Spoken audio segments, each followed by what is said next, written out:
All right, and we are recording.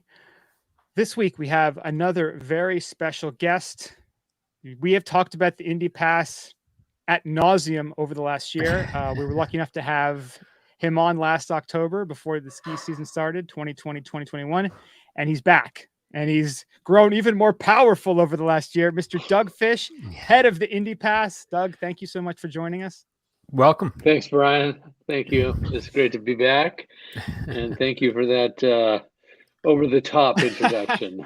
Hey, we got to give credit where credit's due because it was a long time where we were all kind of stuck with the duopoly of the Epic and the Icon Pass, and a lot of folks were looking for something else, something more affordable, more back to the roots of skiing. And I mean, everyone that I've talked to just has loved the Indy Pass and loved what it's done for the industry, for the smaller hills, for rediscovering those hills that you may have forgotten about or haven't skied since you were a kid. So just want a big thank you for coming on and for doing the Indy Pass, for creating this, because this has been awesome. Well, you're welcome, and thank you for your support, and for everyone out there who's bought the pass and is enjoying our great resorts. It's a great collection of resorts, I gotta say. Yeah, I keep looking at the map like every other day. I'm like, I gotta plan on that. I gotta plan on that. And one thing that Mario and I were talking about is because, the way you guys threw out these emails or on social media, you're like, hey, we're going to announce a couple more new resorts coming. And so stay tuned next week. This is almost like a Christmas in summer advent calendar for skiers. It's like you're going to open your door and you're going to get your little piece of chocolate, and it's going to be these new resorts. So the way you guys are doing it, it's great because again, it's not like all out there at once, like a Netflix, here's your whole season. It's the old school, like you're getting a couple here, a couple there, leading up to the season. Yeah, well, we don't get them all at once. They kind of trickle in.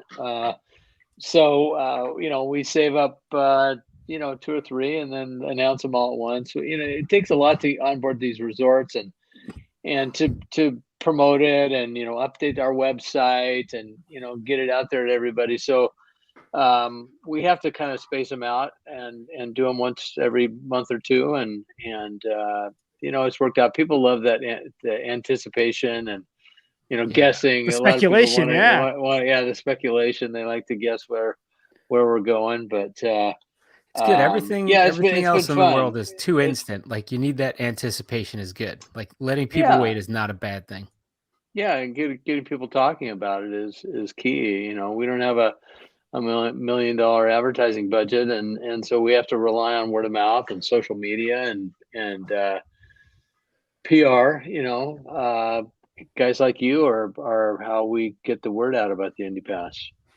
So I'll even jump ahead of our first question that I kind of threw at you, but with the increased popularity of the pass, how has been the process for you of adding new resorts? Is it you reaching out, people from the resorts reaching out to you? Like, what's that process look like? A little bit of everything. I'm primarily the guy who contacts the resorts and walks them through the process, et cetera. And sometimes they contact us, but more often than not, I reach out to them and start a conversation. Referrals from our existing partners are really key. And we've got some good tips from people in the media, who talk to resorts, and they ask them about the Indy Pass. A colleague of yours, Stu Winchester at the Storm Skiing Journal, for instance, has helped introduce us to a number of resorts, and so it's a combination. I will say this, compared to 2 years ago when we started reaching out to resorts, it's a lot easier to get them to take my calls now. Of course, and, sure. And when I visit the resort, well, I don't know about that, but at least they've heard of me. And when I visit the resorts, I don't have to buy lift tickets. That's really nice. Hey, you're winning big already. Wow. Yeah, exactly. I've accomplished my goal. So last time that we chatted, sorry, go ahead. Mm-hmm. No, go ahead. No, so last time we chatted was October of last year, and it was just before the 2021 season, and everything was still lockdown-ish, and you guys had big increases in sales. How did the season go in general for you, and how did it differ from your expectations? Well, the season was crazy busy, but all in all, it went great. Our sales far exceeded our expectations and our projections. Redemptions were just crazy off the hook. We got a little more utilization out of each pass than we planned for, but it was good. That was typical last year. COVID, during the winter, the only thing people could do was ski and snowboard, right? And so they did, and they did in huge numbers. It was the 5th largest ski season on record, and that's awesome. I think at least half of our resorts set an all-time visitation record. Wow! So for the smaller resorts, it may have been in the top 3, or perhaps the best year ever. And so we rode that wave, and it was great for the Indy Pass. We think that that's going to continue. Well, that's amazing. And now they're talking, with all the talk about the Delta variant and all sorts of other stuff, that might be the way again this year. Everybody's getting out, going skiing.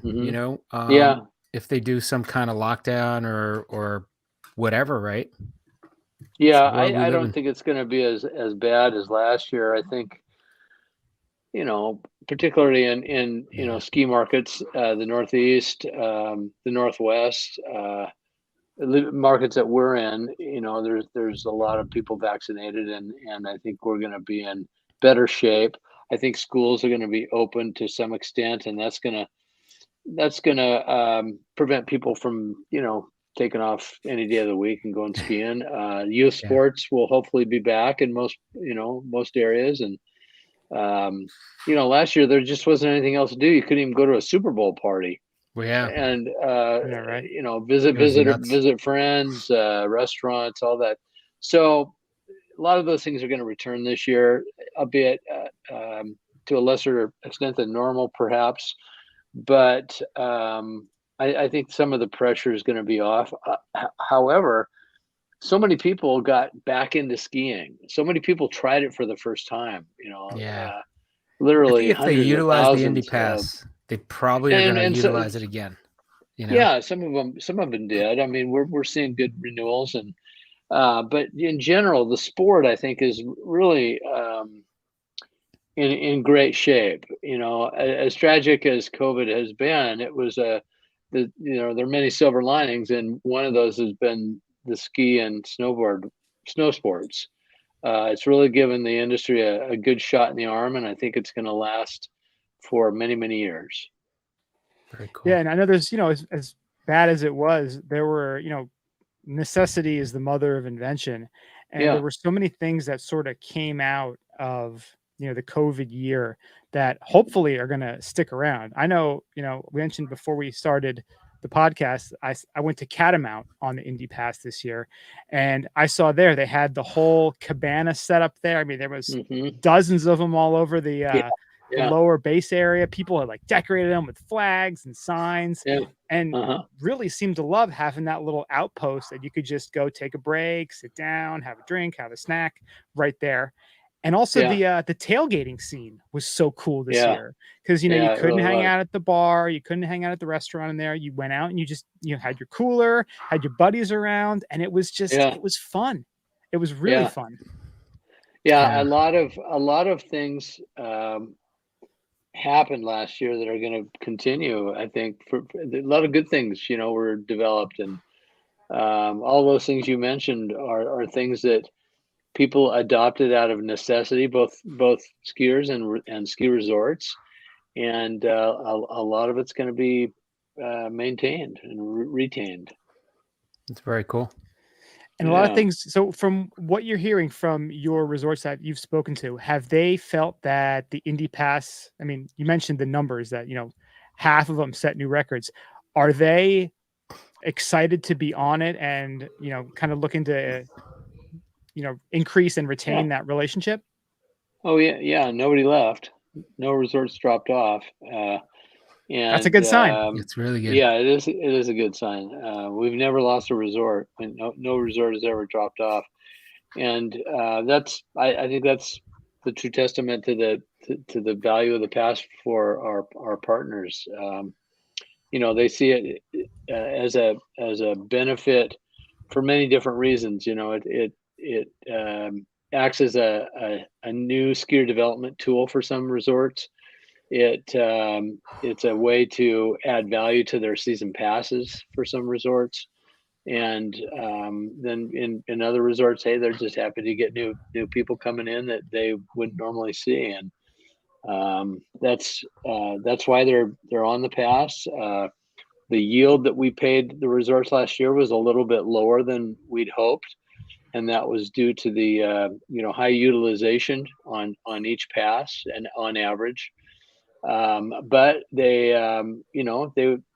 understood that, and everybody stuck with us. We did raise the price this year, which was probably overdue. We probably should have raised the price last year a little bit, and we think that will satisfy our bigger resorts that have yield expectations that we have to meet in order to keep them interested in the pass.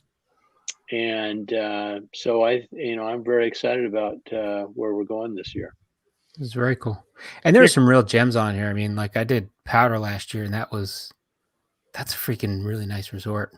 Like Powder some of Mountain, these, like you don't realize, like if you're skiing East Coast and you have an opportunity to go out west, it's like, hey, you know what? I got my Indy Pass. Like there's a place not too far from here. Let's go ski. Take a day and ski. I mean, that's what's great about it.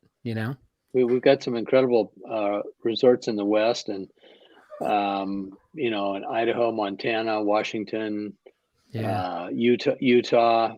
We have great density in those states, and you could fly into any one of those airports and have a blast. That's awesome. Yeah, it really is a wide variety of anywhere you go. There's a lot around. I mean, Snow King. Like Brian and I went to Jackson, and we saw Snow King. We were like, we want to ski, but then we had tickets to go ski Jackson Hole. We're like, we kept looking at Snow King. We're like, why are we not skiing this? But we were just tired every day, Yeah, and they're getting a new, I think, a gondola this year and a chair off the back. They're expanding big time. Wow. Yeah, Snow King's going to be really cool. It's such a Snow King is a steep little mountain. Yeah, I think from our hotel we could see it, and we're like, wow, that looks really like if it was anywhere else besides like right next to Jackson Hole, you'd be like, this place would be amazing. Why isn't it always packed? Well, that's where all the locals ski. Right. That's right. Skiing like a local, then. That's the beauty of Indy Pass, right? Yeah, definitely. If you can afford to be a local. Yeah. Yes. Yeah. Right. So do you actually have the stats for which resort had the most Indy Pass utilization? Yes, we do. J Peak was our number one. Was it really visited? Yeah, in northern Vermont. Yeah, northern Vermont. Yeah, and that's actually surprising because of the border closure. Because that spot usually gets hit by a lot of Canadians. But with 6 miles from the border, I think. Yeah, they were locked in. Close, and I think a third of their visits come out of Quebec and Ontario. But all of our pass sales were in the U.S. last year, and we made up for a little bit of their lost Canadian business, I think. And Cannon was right up there. I think Cannon was number 2. They're just across the way in New Hampshire. Right. And then Lutsen Mountains up in northern Minnesota was number 3. Oh wow, really? Lutsen. Yeah, very interesting. Yeah. J Peak. I remember that was a big when that got added. I know a lot of East Coast folks were just like, if you don't own the Indy Pass, you were out of your mind because you had J Peak's a gem. You had Berkshire, you had Magic, you had Bolton, you had all the ones in New Hampshire, and then you get J Peak. It's like, and you're not getting this pass, like you're out of your mind. And they get dumped on snow. It's just like, yeah. It was that was a great ad, and so was the East Waterville in New Hampshire, Waterville Valley, and Saddleback in Maine. All those were added after we went on sale last year. So Waterville was added, I think, in late February. So that was kind of a bonus for our Northeast pass holders. Yeah, right. They already bought it, and then you added it. It's like, hey, I just got a bonus, right? Yeah, exactly. Yeah. And when did you guys add Saddleback? Saddleback was added at the same time as Waterville, Okay, that's late what February. I thought. So they were both on for the remainder of the season, and they'll be back in the fall, of course. And so yeah, those ads in the Northeast, in New England, really pretty much solidified our lineup for that region. We really can't add any more resorts at this point until we see what our redemptions look like, and make sure that our yields are where we want them to be for the resorts, our payouts. And so we'd love to talk to a number of other resorts back there, but we just, we have to be careful where we go next. So that's kind of the delicate balance game you have to play, right? Where you don't want it to be too saturated in one area where the resorts are not getting the financial benefit of the pass. Because the skiers have to want to buy it, obviously, and then the resorts have to want to be part of it. So yeah, and I mean, if you can ski at a dozen resorts and sleep in your own bed for $279, you're not going to buy a season pass. Right. And if we start to cannibalize season passes, then the resorts are going to start to drop off. So that's really what it boils down to. We don't want to compete with our partners. Yeah. Yeah, I mean, I'm looking at the map. I find in Milwaukee or Minneapolis, I got a bunch of them right there. Yeah, no, the upper Midwest is pretty dense, and you can ski in about 5. If you live in Twin Cities or Duluth, you can ski in 5 or 6 resorts and sleep in your own bed. That's pretty cool. Yeah, you're up in that area, and it's cool. It's just, I'm still thinking about that delicate balance, because that is so critical to the success of this pass. And I know I talked to my buddies who are like, I wish they would add this and this and this and this. It's like, yeah, but it's not possible. Like it's one of those things, like too much of a good thing is a bad thing, right? Yeah, well, and they'd like to get a free pair of skis with every purchase too, and we can only do so much. But yeah, it's that's how the model. That's why the model works, and we've grown to 72 resorts, and there are regions of the country where we plan to expand, and we hope to expand, and so we're not done. I think that by the time, if we achieve our goals for the U.S. and Canada, we'll probably top out at around 90 resorts. Wow. And then we'll be done. We can't add any more. Now I'm eyeing Eagle Crest. Now I'm like, I still want to ski Alaska. Yeah, that's an amazing place. Amazing snow, and it's just geographically challenged. Yeah. Now, benefit of getting there though. One of the things that has come out recently was the Ski Cooper. They have their new their season pass that has their partners and allows you 3 days at several resorts.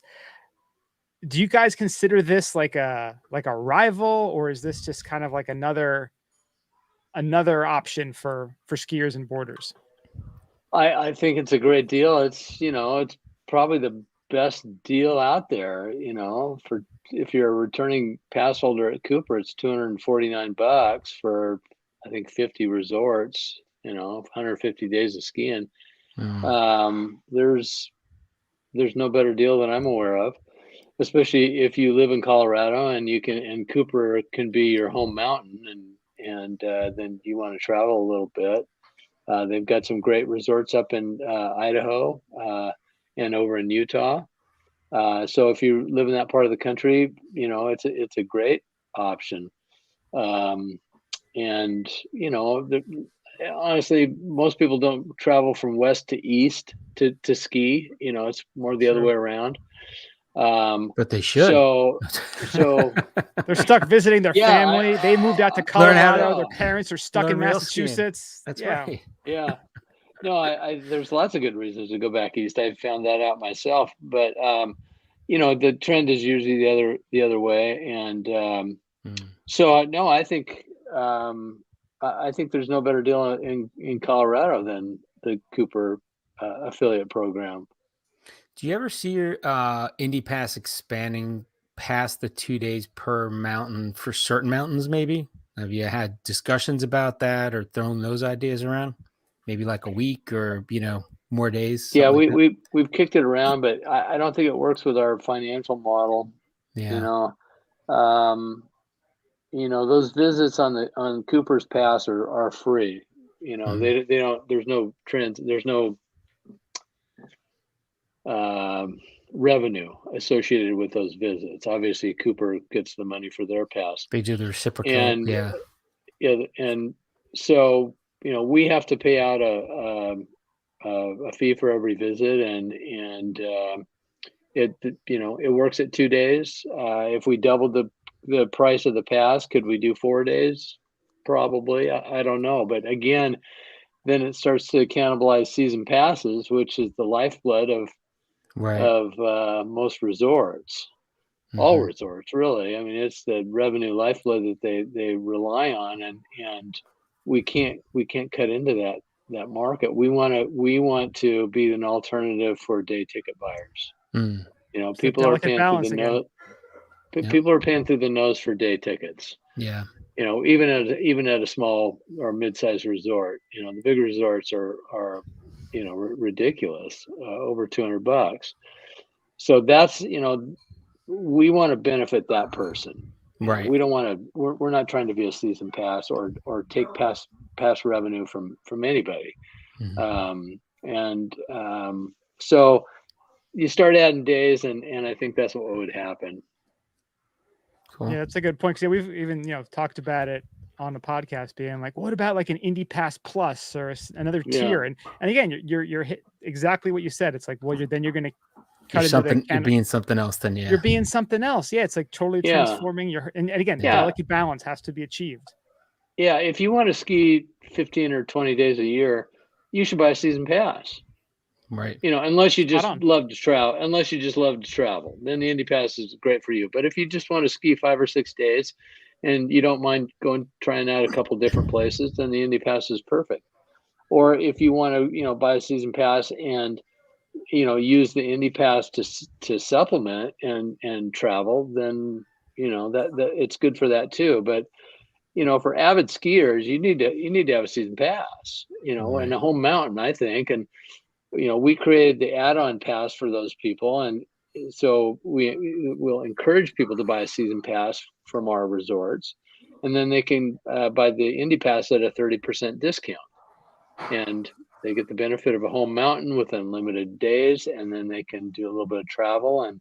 And for $189, you get 2 days at 71 resorts. That's really that's the perfect scenario right there. Is if you can have your home mountain season pass and then tack on the Indy Pass, then you've got it all. Then there's there's a balance in the force. Then the add-on's nice. Yeah.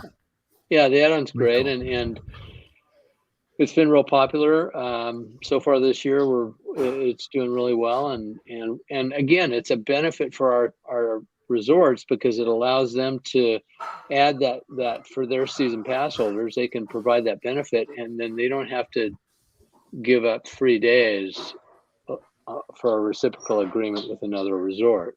And free days are tough for small resorts. They need to monetize every visit, and the add-on pass gives them the ability to do that. Right, that's good. And how have the sales been going this summer for the upcoming season? They're great. They're doing fantastic. We are we've nearly matched last year's sales total. And already, wow. Yeah, last year we didn't go. We went on sale in September, so we don't really have year-over-year numbers to compare, and we won't until we get to the end of the season. But we sell all the way into mid-March, and then we'll put next year's pass on sale. But they're going really well. We don't have anything to compare it to, but I think it's looking like another exciting season. All right. That's cool. awesome to hear. I guess, and people keep seeing that you keep adding new resorts. So, it's like, well, we have 72 now, but it's like, there could be 80 by the time the season starts. Again, that advent calendar, like a couple more days you got to open, right? Yeah. That's really cool. Yeah. And then what's been some of the best feedback you've gotten from customers over the last year about the Indy Pass? It's been great. The feedback we're seeing on social media and through our website and people that we meet is just phenomenal. The just nothing but positive, and I think the best comments I get from people are that they were able to visit resorts that they had never been to before, that they would not have gone to had they not had an Indy Pass, or that they went back to a resort that they remember skiing when they were a kid, and they went back and they had such a great time, and they never would have thought that the resort that they grew up skiing at would offer so much fun. And so it's those stories that really are the ones we love to hear about. Yeah, no, Mario, you and I both kind of each had one of those scenarios happen to us, because I went back to Shawnee in the Poconos, and I hadn't been there since I was a kid, and I brought my son there. I think it was 3 times I brought him there, and we lucked out. I mean, I took him midweek, and we would get there, and it was like 30 to 35 degrees and sunny all 3 days we went. Midweek, it was just, we had such a blast. He had fun. Had a couple of crashes. I took him to the top of the hill and I had the little leash on him. We had a couple of huge wipeouts that luckily I have the GoPro footage of that I can tease him with when he gets a little bit older. But like, I wouldn't trade those days for anything. I mean, they were we've skied all over the world, whatever. But those days with my son in the Poconos, like those are some of my favorite ski days I've ever had. Yeah. And again, I wouldn't have gone if it wasn't for the Indy Pass. Yeah. Yeah, we hear that constantly, Brian, from people who thank us for, giving them that nudge to go see these places. And two, we hear from a lot of people who hit the road. Our number one pass holder visited. Well, they got 31 days on their pass, and the number one, one of our pass holders went to 17 Indy resorts. Wow. That takes a lot of effort. That's a lot of travel, a lot of time, a lot of money. But that's the bar right now. Pardon me? That's the bar right now. If people want to break some records, it is. The gauntlet has been thrown down. Yeah. 17 days is the most we've seen. I think it was 13 last year, or no, 17 resorts and 31 days. So wow. Hearing those stories, hey, I'm hitting the road, I'm going to spend 3 weeks, I'm going to visit 12 resorts, can't wait, or I did it, and it's just those stories are really cool to hear about. Getting your Sprinter van and go, right, Brian? Yeah, right. the exploring. That's it. Have an adventure. Yeah. Go out especially for a few weeks. After being locked down, like that's all folks like us are craving. It's just some adventures. Going out and exploring and finding something new. Mm-hmm. Yeah, absolutely. I did it myself last March, and it's very gratifying to hit the road and not know what's coming around the next corner and experience a new resort that you've never been to. That's very cool. That is very cool. And now you guys just added 4 new resorts in the last few weeks, right? Yes. Last month we added Titus Mountain up in upstate New York, just again right by the Canadian border. We added Montage Mountain in eastern Pennsylvania, just outside of Scranton. And down in Southern California, we are very happy to welcome Snow Valley, which is our first resort in Southern Cal. Nice. And then all the way up in the Canadian Rockies, we landed Marmot Basin, Ski Marmot Basin. And they are smack dab in the middle of Jasper National Park and sit just a few minutes from a beautiful little mountain town called Jasper, Alberta. And Nice. so if you want to hit the road, there's some options for you.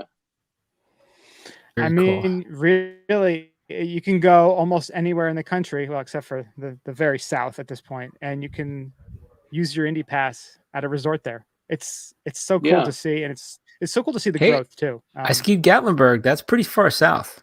That's true. Yeah, I mean, Tennessee. Yeah, for sure. and that was That's magical place, I gotta say. good. Oh, that's great. Yeah. Yeah, it was a lot of fun. You've been there. I haven't been there myself. I plan to, but Yeah. yeah, we have one not too far from there at Cataloochee in the Great Smokies, Yeah. North That's another Carolina. good one. Yep. Yeah. Yeah. Yeah. Well, I went to school at App, No, so I our was goal is I to skied Boone. have. Oh, I'm sorry. I went to What school was at App that? State, so I was in North Carolina Oh, you skiing in did. Boone. Yeah. Oh, yeah. Cool. And I never Right made it on. over that, that far, but we always played them in football. So it was kind of cool going there. And I'm like, I was right here, but I never drove. I never had an incentive to drive back in college. So I actually went up with my wife. We had a great time up there. It was a lot of fun. A lot of fun. Nice. Yeah. Yeah. I'm That looking place forward to is getting down there myself. that place is a party. I gotta say, Gatlinburg in general. So that's what I hear. And I their summer business is really big, I guess. But it's worth traveling there. You get to ski a few days and you get to hang out like in the beautiful mountains there. Yeah. So it was kind of cool experience, Again, an adventure, Yeah. Cool. And again, one great thing about the Indy Pass is you can really kind of see the different vibes of different ski towns. Because like Mario mentioned, like Gatlinburg it's got a whole scene unto its own. The mountain is almost like icing on the cake. You got the whole like the museums, the Dollywood, the restaurants, the crazy, all the attractions there. And you got a place like Jay Peak where it's like way up in the middle of you got nowhere, but that's it. You're way up there. You're there to ski, man, or do the water slide if it's open inside. Yeah. Right. Yeah, exactly. Yeah, every mountain is different. Every ski town is different, and that's and a lot of surprises. Makes the sport so great. Yeah, a lot of good surprises. And that's what I've been loving about it last year is you get to experience the vibe of the town, the mountain itself. And, I'm a kind of person, like I'm always going, well, where am I going to move to? Where's my next chapter of my life going to be? And having something like the Indy Pass is like, okay, well, I've been up to Magic Mountain and the Londonderry area. This is cool. I've been to Jay Peak. I like it up here. I have friends in Berkshire East over there. It's like, well, now I can kind of experience all the different things and kind of figure out, well, where do you want to make your home base? Because you can kind of, it's like a buffet, a ski buffet. Right. A ski buffet. Yeah, that's right. Indie ski buffet. I like it. A sampler pack. Yeah. It's like a box of chocolates. Right. Well, like that. Yeah. Like we just started talking, like my son's going to go up and he's going to play hockey up in New Hampshire. So I'm going to have to go to New Hampshire probably at least once a month, which means for you, it could easily turn into twice a month. And I could easily turn those weeks into long weekends, visit him, see a few games, and then hit a mountain easily. The boy may need chaperoning. Yeah, exactly. Yes. So I think it'll be good. Definitely want to hit some of those. Yeah. You're going to have a blast. Yeah. It's easy to fly into Boston and boom, you're right there. Yeah. That's great. So very cool. So, Doug, we're kind of over a half an hour now. Are there any inside scoops you can give us about new editions coming on in the near future? Oh, wait, let's see. We're taping this a little bit before the 10th. I thought was supposed to be another. This won't launch until next Monday, which is I think the 9th. Okay. So, the 9th. Yes. Okay. I don't know if that's still too soon. The next day there's a big announcement coming. All right. That's good. I can tell you that, and I will drop a hint that the Indy Pass is going international. Nice. So I like that. We'll be announcing 4 new resorts on Tuesday the 10th. Wow. At 10 a.m. Pacific time. So tune in to the Indy Pass website or your favorite snow sports media. Well, we subscribe, so we get the updates. So everybody should subscribe, right? Yeah, I'm sure you guys will be all over it. But it's exciting. We'll be at 76 resorts, and nice. We just keep pushing this rock down the road, and that's awesome. And it's fun. Yeah. Is this kind of what you know when you started this? Did you expect it to be this successful and to go this well? Or I mean, I guess you probably want to temper your expectations when you start something new, right? But did you envision this, or did you wildest expectations? This is what we envisioned. Absolutely. But honestly, it's happening a little faster than we thought. Wow, that's great. And but yeah, this is exactly what we saw. You know, we recognized that there was a gap in the market for this kind of a pass. There's a market there's a skiers and snowboarders that are underserved that are buying day tickets, and there are, you know, hundreds of small to mid-sized resorts that are desperate or were desperate for a way to leverage their great terrain and their, you know, their great resorts, but they don't have the, you know, the big marketing resources that the big guys do. And by banding together and creating a brand for those types of resorts, you know, we saw that opportunity, and it's taken shape. That's very cool. It's a beautiful thing. Yeah. So now, if anyone wants to get in contact with you, Doug, what's the best way to reach out to you? Oh, go to the website, and you know, you can contact me through the website. IndySkiPass.com, right? Yeah, IndySkiPass.com. I read every comment. I try to read every comment on social media, but certainly if you want to get a hold of me, that's the way to do it. Or if you want to just email me at doug@IndySkiPass.com, I'll reply. You answer right away, that's for sure. And then you guys are on Instagram, Twitter, Facebook at Indy Ski Pass? Yeah, it's Instagram and Facebook. We don't have a Twitter account, but that's right. I always just hashtag you guys Indy Ski Pass, Indy Revolution. Yeah, hashtag Indy Revolution. That's right. Awesome. Yeah. Well, Doug, thank you so much for your time. We do appreciate it. If you haven't gotten Indy Pass, like, I mean, we can't. What else can we tell you? We've talked it to death. We've talked to the man. So and we're gonna have to keep in touch during the season. Maybe there'll be a chance where we can meet up at a place. You never know, right? I would love that. I plan to do a lot of travel this year. Now that you can fly again relatively safely. Yeah. Hopefully that will continue. There's no Indy Ski Pass private jet yet? No. I mean, how many? Is there like a sales goal you got to reach to get that? That's not likely to happen. I'd be happy with an Indy Pass motorhome, you know. That'd be kind of cool, actually, too. No, we're gonna get back on the East Coast again this year, and hopefully do a trip down through the Mid-Atlantic states as well. So nice. Would love to hook up with you guys if we can. That'd be a lot of fun. Beautiful. Yeah, we should try to do something. Invite some listeners.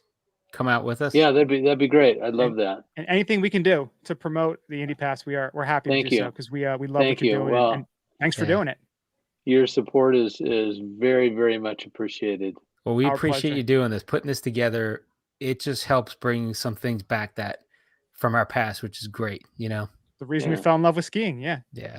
Awesome. Yeah, right on. Okay, thanks, all right, guys. Doug, thank you so much. Thanks a lot, Doug. Take care. See ya.